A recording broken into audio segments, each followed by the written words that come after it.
பிரியமானவர்களே, உங்களை யாவரையும் இயேசுவின் நாமத்திலே அன்போடு வாழ்த்தி வரவேற்கிறேன். எத்தனை பேர் நாளே சந்தோஷமாக இருக்கிறீங்க? மீண்டுமாய் உங்களோடு கூட தேவனுடைய அழகான செய்தியை நான் உங்களோடு கூட பகிர்ந்து கொள்வதிலே நாங்கள் மகிழ்ச்சி அடைகிறோம். இன்றைக்கு உங்களுக்கான தேவனுடைய செய்தியானது நிலைத்திருப்பாய். எதில் நாம் நிலைத்திருப்பாய் என்ற வார்த்தை ஆண்டவர் சொல்லுகிறார். சில வார்த்தைகளை நான் உங்களோட கூட பகிர்ந்து கொள்ள விரும்புகிறேன். இதுல எதை செய்தால் நாம் நிலைத்திருக்க முடியும்? முதலாவது, நன்மை செய்தால் நிலைத்திருப்பாய். ஹல்லேலூயா. சங்கீதம் 37 சங்கீதம் 27, 28 வசனத்தை நான் வாசிக்கிறேன். தீமையை விட்டு விலகி நன்மை செய், என்றென்றைக்கும் நிலைத்திருப்பாய். ஹல்லேலூயா.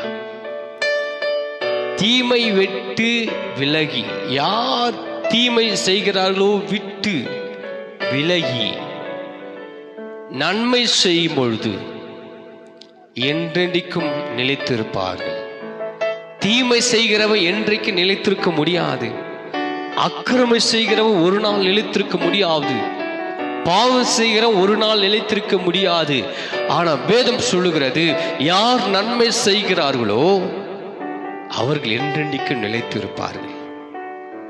28வது வசனத்திலே அழகாக சொல்லுகிறார், கர்த்தர் நியாயத்தை விரும்புகிறார், அவர் தமது பரிசுத்தவான்களை கைவிடுவது இல்லை, அவர்கள் என்றென்றைக்கும் காக்கப்படுவார்கள்.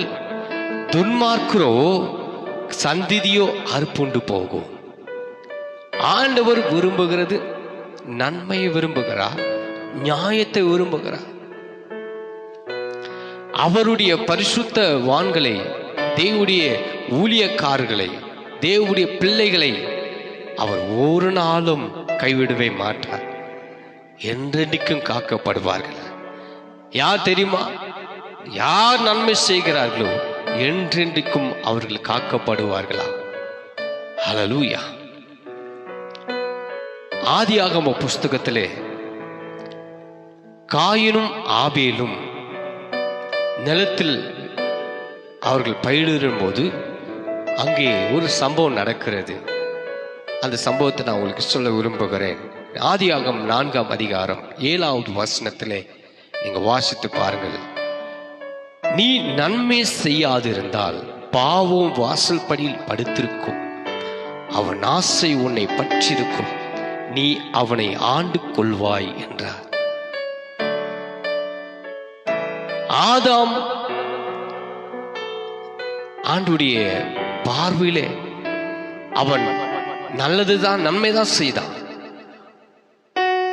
அவன் ஆண்டவருக்கு கொண்டு வந்து ஆண்டவருக்கு முதல்ல கொடுத்தான்.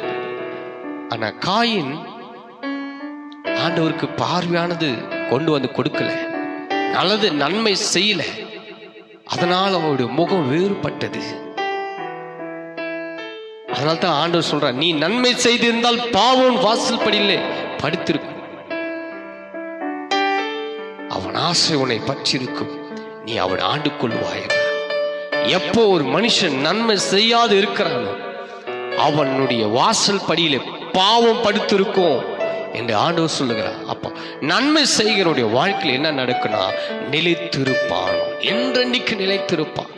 அவன் வாழ்க்கையில் என்றென்றைக்கு நிலைத்திருப்பான் என்று ஆண்டவர் சொல்லுகிறார். ஹல்லேலூயா. அப்போஸ்தலர் 10:38 நீங்க வாசித்து பாருங்கள். அவர் நன்மை செய்கிறவராயும் பிசாசின் வல்லமையில் அடக்கப்பட்ட யாவரையும் குணமாக்குறவராயும் சுற்றித் திரிந்தார். ஆண்டவருக்கு நன்மை மாத்திரம் தாங்க செய்ய தெரியும். அவர் ஒரு நாள் தீமை செய்ய தெரியாது. அதனால்தான் அவர் நன்மை செய்கிறவராய் உலகத்திலே சுற்றித் திரிந்தார். ஹல்லேலூயா. என் அன்பு தெய்வ பிள்ளைகளே, இன்னைக்கு ஆண்டவர் இந்த செய்தி மூலமாய் உங்களுக்கு சொல்லிக் கொடுக்கிற ஒரே ஒரு வார்த்தை, யார் நன்மை செய்கிறார்களோ அவர்கள் நிலைத்திருப்பார்கள், இந்த பூமியிலே நிலைத்திருப்பார்கள். தீமை செய்கிறவனுடைய வாழ்க்கையில ஒரு நாள் நிலைத்திருக்க மாட்டான். அவனுடைய வாழ்க்கையில எதுவும் நிலைப்படாது.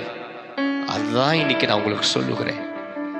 நீங்க உங்க வாழ்க்கையில நீங்கள் நிலைத்திருக்கணும்னா நீங்கள் நன்மை செய்யுங்க. உன் தாய் தகப்பனை கனம் பண்ணுங்க. நீங்கள் நல்லா இருப்பீங்க. கர்த்தர் உங்களை ஆசீர்வதிப்பார். God bless you. ஆமென்.